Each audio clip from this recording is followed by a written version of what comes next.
உயிரற்ற ஜடமாக ஆகிவிட்டேன். எனக்குள்ள நேரம் வந்தது. ஒரு நிமிடம் முந்தவும் இல்லை, பிந்தவும் இல்லை. காத்திருந்த மலக்குல் மௌத் அவரது கடமையை செய்ய ஆரம்பித்தார்.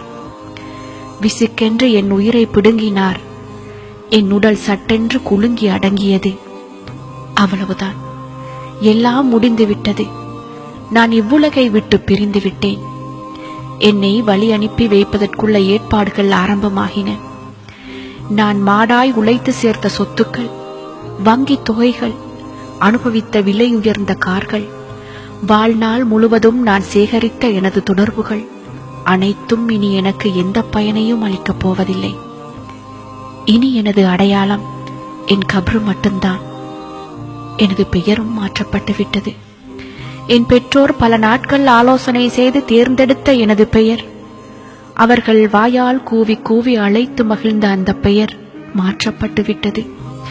இப்பொழுது எனது பெயர் ஜனாசா, அதாவது இறந்த உடல்.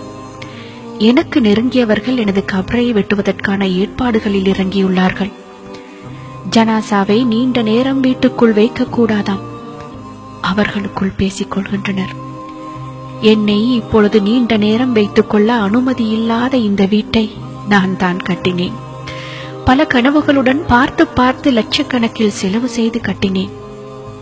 என்னை குளிப்பாட்ட ஏற்பாடு நடக்கிறது.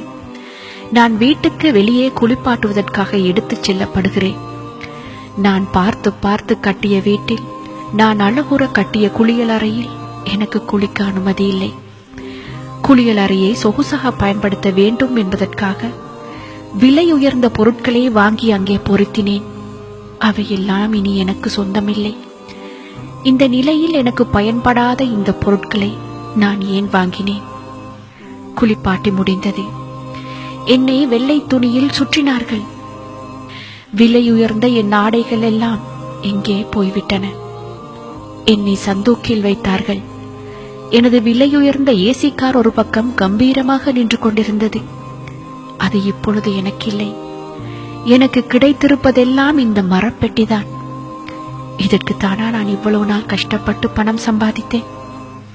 இப்பொழுது எந்த பயனும் தராத இந்த பணத்தை சம்பாதிப்பதற்குத்தான் நான் எத்தனை பொய்கள் சொன்னேன்.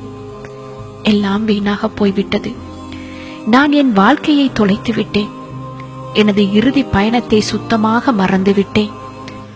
ஆனால் அது உறுதியானது, மிக நெருங்கியது என்று எனக்கு தெரியும். இருந்தாலும் அதனை மறந்து உலக மாயையில் மூழ்கி போனேன். பாவங்களில் பழகி போனேன்.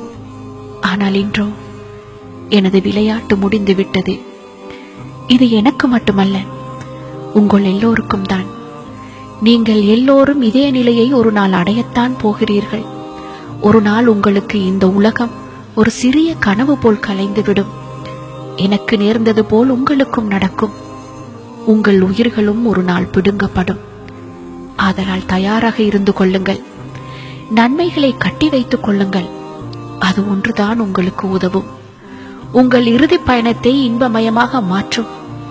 மறுமை வாழ்வை மகிழ்ச்சிகரமாக மாற்றும். மரணத்தை மறவாதீர்கள். அது நிச்சயம் வந்தே தீரும். அது உங்களை இதோ நெருங்கிவிட்டது. ஒவ்வொரு ஆத்மாவும் மரணத்தை சுகித்தே ஆக வேண்டும். அன்றியும் இறுதி தீர்ப்பு நாளில்தான் உங்கள் செய்கைகளுக்குரிய பிரதிபலன்கள் முழுமையாக கொடுக்கப்படும். எனவே எவர் நரக நெருப்பிலிருந்து பாதுகாக்கப்பட்டு சுவர்க்கத்தில் பிரவேசிக்குமாறு செய்யப்படுகிறாரோ அவர் நிச்சயமாக வெற்றி அடைந்து விட்டார். இவ்வுலக வாழ்க்கை மயக்கத்தை அளிக்கவல்ல அற்ப இன்ப பொருளே அன்றி வேறில்லை.